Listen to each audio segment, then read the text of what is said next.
There's basically been no let up today, Erica. It's just been a steady stream of thuds and booms, mostly in the distance, but a few louder explosions closer by that we believe were the results of that air defense missile system being activated. We also saw, if you can pull up this image from my cameraman Scotty McWhinney, of sort of jet entrails across the sky. Not clear if that was a Russian jet trying to escape those missile defense systems, or whether there was some kind of what they call a dogfight between a Russian jet and a Ukrainian jet in the sky. But we could certainly see those contrails across the sky. And we now know that at least one missile interception has resulted in a lot of damage here in Kyiv. No reports yet of civilian casualties, but a city bus was badly damaged. We saw the Kyiv mayor Klitschko making a video on the scene where he talks about the sort of aftermath of this Russian onslaught on Kyiv. Also, earlier this morning, an attack on a residential building in a suburb called Obolon. It's not that far from here. It's literally 5 stops on the metro, on the underground system. Remarkably, if you're able to see that video, which shows a huge amount of destruction, remarkably, it appears that one person was killed. Obviously could have been a lot worse, and several people injured. It's important to remind our viewers, though, that many people have already fled the city of Kyiv because of the fighting and because of the sense that the noose is only going to tighten as Russian forces have been pushing to try to take areas around the east of the city. They already control most of the areas around the north, northwest, and the west. And the fear is now that they're also going to try and push for the south as well, which could result in Kyiv being completely cut off or besieged. That hasn't happened yet, but Ukrainian officials firmly believe that that is the objective of Russian forces, Erica.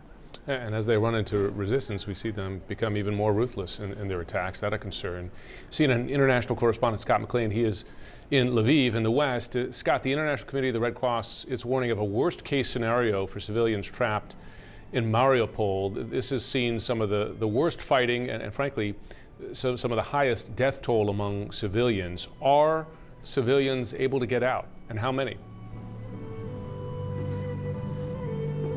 Finally, Jim, we are starting to see the first signs of people actually being able to leave. So about 3 hours ago, according to an official in the mayor of Mariupol's office, there was a convoy of about 50 private vehicles that was able to get out of the city through one particular corridor. The mayor's office stressing that while it is easy to get through the checkpoints, they cannot guarantee the safety of the route, but for now, it is working. What is unclear at this stage is how many more cars may have left, and also the status of the aid convoy that is trying to make its way into the city. That convoy not only includes desperately needed aid, but it also includes buses to take people out. And we are talking about a remarkable number of people. The population of the city is some 400,000, and a week or more ago, officials were saying there were some 200,000 people who would very much like to get out of the city. Surely there are more right now, because as you mentioned, Jim, the International Committee of the Red Cross is warning that the situation has become extremely, extremely serious, extremely dire. If people haven't run out of food or water already, they likely will very soon. Stores have been looted long ago. And remember, the conditions are frigid there, and they've been that way for days on end, and they have not had power and they have not had heat. And so you have people who are sheltering in freezing cold basements, hoping to escape the bombs. But even if they can manage to avoid the shelling and the bombs, well, they may not be able to escape the hunger, the disease, the dehydration that these aid organizations are warning of. Now, the Red Cross has pleaded with both sides on the ground to agree to the specifics of the corridor and to stick to their word on whatever exactly has been agreed to. It's been very difficult at this stage to get any clarification on when the two sides have agreed and when they're working unilaterally. We know that last Wednesday, the Russians had agreed to a humanitarian corridor that would have been open for 12 hours. That same day, though, during that period of time, a hospital was bombed in Mariupol. one of the women, pregnant women, who was taken out of there on a stretcher and photographed by the press. We now know today that she died in the aftermath. The surgeon saying that they attempted an emergency C-section. The child was taken out without vital signs. Resuscitation on both the woman and the child failed. One other thing to quickly mention here, Jim, is that obviously we're here in Lviv, and it seems like a world away from where Clarissa is, certainly away from Mariupol. People are out enjoying the sunshine today, but as the bombs start to migrate west, a lot of people are now having second thoughts about whether they should stay or if they should go. Joining me now to discuss is Sviatoslav Yurash. He's a member of the Ukrainian parliament. We should note he's joined the Ukrainian army, now vowing to fight against Russia till the very end. Sviatoslav, thank you for joining us. We appreciate it this morning. I know that yesterday you visited Irpin. This is a neighborhood just outside the capital, Kyiv, scene of some very fierce fighting. Did you see the Ukrainian military able to hold off the Russian advance there? They have repulsed the Russians. Russians are trying to take Irpin almost every day now, and Russian military is unable to hold the city.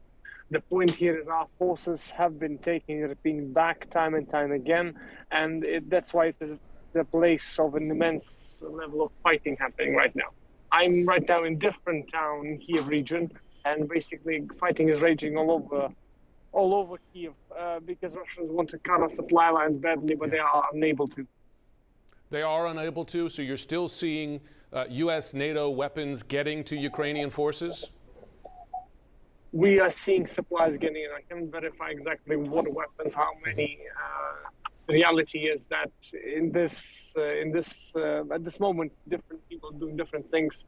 I am at the moment unloading humanitarian supplies to various civilians who are trapped in the crossfire. But again, there are many people who are working with those weapons, and they appreciate them immensely, seeing how they work like magic against the Russian tank columns, which are destroying my country, killing my people. Do you have any doubt that the Russian military is deliberately, intentionally targeting civilians? Right in front of me, there is a house that was destroyed by a shell, which having absolutely none of the military significance. And their family of 3 was not killed, but they were badly mauled and now in a hospital nearby. That house didn't have anybody in there who was of military significance, military sense of any sort. But the girl there cannot walk and will not be able to, as I was told by the village elder right now. Again, these scenes are not just here in Kyiv region, they are everywhere. Scenes in Mariupol tell you that almost within every single frame. Russians are killing our people because they want our people to submit. What we will tell them is our defiance which shall, again, tell us victory no matter what. In terms of Western support, U.S. and NATO military support for Ukraine, as you know, it has been taken off the table to have a no-fly zone.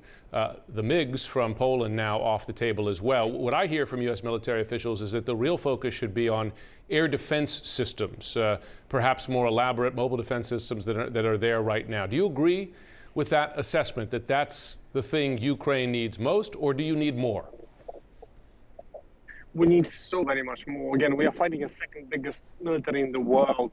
We need all the bits of support we can get our hands on. The fact of the matter is, no-fly zone and all those other steps will be reconsidered.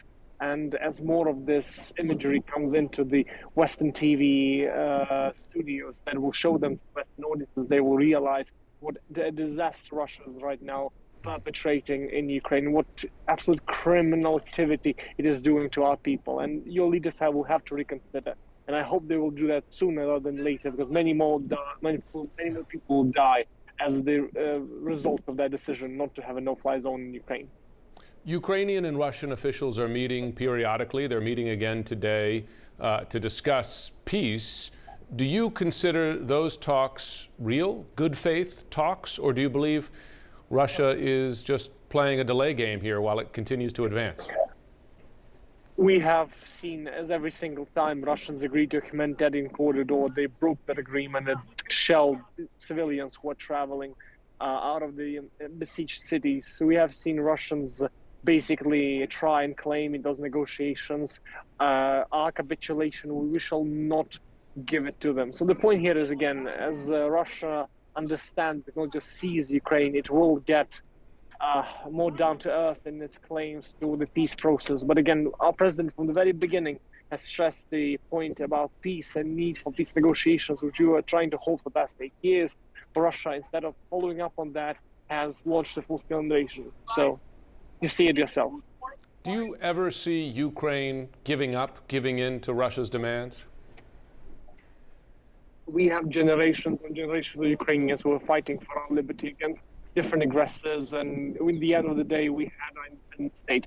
So in this situation right now, I do not see us giving up the sacrifice of our ancestors against the Russian threat, which is, however huge it is, again, it is nothing compared with what they faced. Because again, if generations of the past survived Stalin, will survive Putin.